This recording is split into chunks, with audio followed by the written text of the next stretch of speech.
Bonjour à tous, bonjour, je voulais vous donner des nouvelles de ma copine pharmacienne. Ah si, je vous avais déjà parlé de ma copine pharmacienne qui, dans sa pharmacie, essaye à son niveau, de dire aux parents, attention au vaccin, attention aux médicaments, attention à ci, enfin, voilà, donc elle s'était déjà fait un petit peu taper sur les doigts. Et là, bon, elle a dit à une maman que pour le vaccin du garde-asile, en fait, contre le cancer de l'utérus d'une petite fille, euh, que c'était de la morora qu'il y avait à l'intérieur, et sans compter tout ce qu'il y a à l'intérieur. Je ne sais pas si les gens savent ce qu'il y a vraiment à l'intérieur du garde-asile, je sais pas. Donc, à l'intérieur, il y a des OGM modifiés, il y a toute la merde, la soupe qu'on connaît déjà depuis longtemps. Et sachez que quand on a et qu'on met un OGM modifié, il modifie notre ADN. Donc je vous laisse juste explorer ce que ça pourrait donner à terme. Et bien sûr, toutes ces maladies auto-immunes, enfin auto-gouvernementales, qui nous arrivent. Moi j'appelle ça auto-gouvernemental.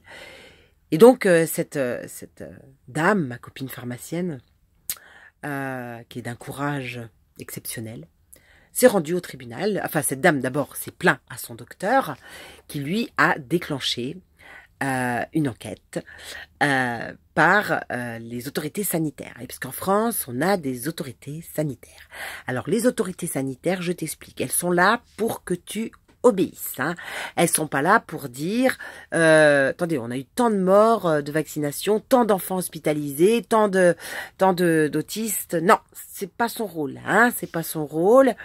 Enfin, ça le serait, mais on leur laisse pas jouer, Alors du coup, non, il faut obéir les pharmaciens, les médecins, voilà, tu vois, ils s'occupent de la Sécu aussi pour que ils fassent bien rentrer de l'argent. Tu vois, les médecins, ils ont tant de trucs à... Ah si, c'est énorme, il faut qu'ils répondent de tout. S'ils n'ont pas prescrit assez d'antibiotiques, Si, c'est énorme, Même les dentistes maintenant, Même les dentistes. Ils sont tous verrouillés. Et donc, verrouillés. Et donc, du coup, si tu veux... elle s'est retrouvée au tribunal. Donc là, au tribunal, on lui a dit, bon, voilà, madame, ça va pas ce que vous faites, c'est pas bien du tout. Si vous voulez qu'on empoisonne les enfants, c'est autorisé, mais que vous le disiez, ça va pas. Ça va pas, faut pas. Et donc, elle a pris 3 mois de suspension de son droit d'exercer en tant que pharmacienne. Voilà, on n'aura plus de médicaments. Elle mettra juste les médicaments en sachet. Et c'est révoltant. En fait, c'est révoltant. Et alors, elle me disait... qu'elle était désespérée. Pas par la sanction, parce qu'elle s'en fout, elle s'arrêtera jamais. Si tu veux, quand t'es dans la vérité, tu t'arrêtes pas. Non, elle était désespérée de voir que tant de gens essayaient de dénoncer, tant de gens essayaient d'aider leurs compatriotes, leurs concitoyens, leurs familles, leurs amis, et que tous ces gens qu'on essaie d'aider comme ça, veulent pas voir la vérité, veulent pas prendre conscience, veulent rester dans le déni et sont capables d'aller dénoncer comme cette dame. Et quelque part, j'ai envie de lui dire que non.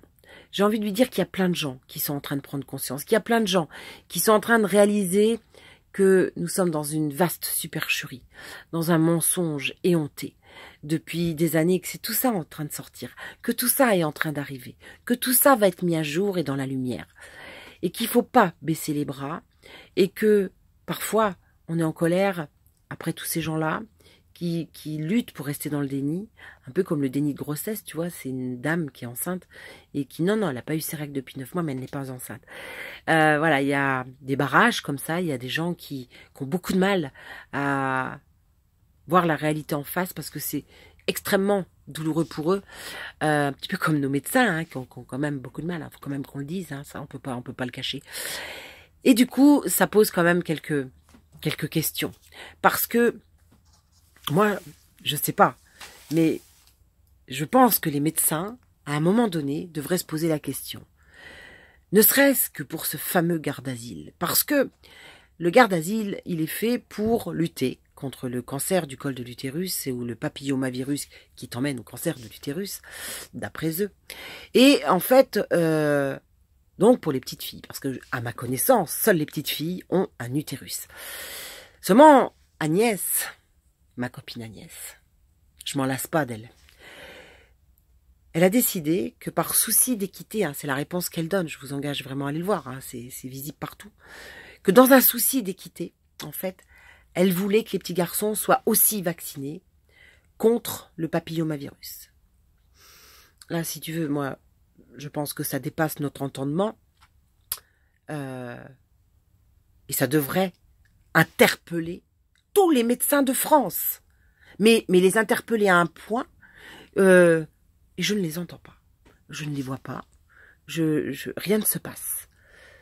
Et alors, comme Agnès a estimé que 12 ans, c'était peut-être trop tard, étant donné que on est en train d'instaurer les droits sexuels dans nos écoles, étant donné qu'on est en train de légaliser limite la pédo, hein, puisque quand tu vois tous les gens qui sortent libres du tribunal après avoir violé des enfants qui avaient 4 ans, 5 ans, 6 ans, 8 ans, 9 ans, elle a décidé que ça serait à l'âge de 9 ans pour les enfants, garçons comme les filles, à l'âge de 9 ans.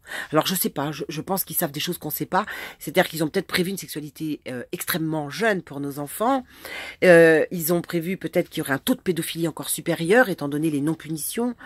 Je sais pas, je me dis qu'ils doivent savoir, hein, s'ils la baissent à 9 ans au lieu de 12 ans comme prévu, c'est sûrement qu'ils ont des éléments que nous n'avons pas. Bon, ils sont quand même très inquiétants parce que déjà nos garçons ont peut-être un utérus et qu'on nous l'a pas dit, ça c'est quand même aussi inquiétant. Ou alors la pédo est en train de s'installer en France à notre insu par le biais, comme je disais, des droits sexuels dans les écoles et de tout ce qui est écriture inclusive, tout ça, parce que pensez bien que, je vous le dis avec la blague là, mais pensez bien que tout est lié. Rien ne peut être délié. Tout ceci est amené en liaison les uns avec les autres pour que les gens ne puissent rien voir et ne rien comprendre. Et en fait, je suis très étonnée qu'aucun médecin ne bouge, qu'aucun médecin n'intervienne. Je sais pas comment c'est possible qu'un médecin ne soit pas choqué, qu'on veuille vacciner un petit garçon contre le cancer du col de l'utérus. Messieurs les médecins, je vous interpelle parce que c'est quand même honteux. Je vous encourage, s'il vous plaît, allez voir, sortez des sentiers battus, allez lire tous ces gens qui sont en train d'écrire là-dessus, qui sont en train d'amener des preuves scientifiques, des gens qui ont fait des mêmes études que vous, des gens qui ont fait même des études supérieures aux vôtres, mais qui peut-être ont une intelligence un petit peu au-dessus, ou alors un ego moins important, je ne sais pas, posez-vous les bonnes questions, s'il vous plaît, messieurs les médecins, on a besoin de vous. On a besoin de gens intègres. On a besoin de gens qui peuvent changer ça. Et on a besoin de vous parce que vous êtes les seuls qui puissiez le faire. Vous êtes les seuls qui ayez les connaissances nécessaires pour dire stop, pour dire non. Et sans vous, ça va être difficile. Ça va être très compliqué sans vous. Et on a vraiment besoin de gens qui sont prêts à se battre, qui sont prêts à dire et à dénoncer cette supercherie, ce mensonge. Il y a pas de médecin aujourd'hui qui s'élève en dehors du professeur Joyeux ou de certaines personnes qui ont commencé à dire des choses. On n'a personne. Mais comment c'est possible ? Comment c'est possible? On a besoin de médecins intègres, courageux. Est-ce que vous en faites partie? Où sont les médecins de France? Quand on voit, ne serait-ce que pour le garde-asile, je parlerai même pas des autres vaccins, comment c'est possible que pour le garde-asile, on veuille l'injecter à nos petits garçons dès l'âge de 9 ans et que personne n'ait réagi à cette annonce? Voilà, c'était ma seule question. Je sais que je vais encore attirer tous les trolls de la planète sur ma page, comme d'habitude. Alors, les étudiants en médecine qui viennent te répéter leur formatage perpétuel. Oui, mais on a sauvé des millions de vies, et manani, et manana. S'il vous plaît, allez lire. Sortez des sentiers battus. Allez regarder ce qu'ont fait vos pères, parce qu'il y a plein de gens qui sont morts pour avoir dénoncé la supercherie de la vaccination dans le monde entier. Et vous avez des chiffres. Alors prenez les chiffres, analysez-les, lisez-les, et vous verrez que ce que nous disons est réel. Voilà ce que je voulais vous dire.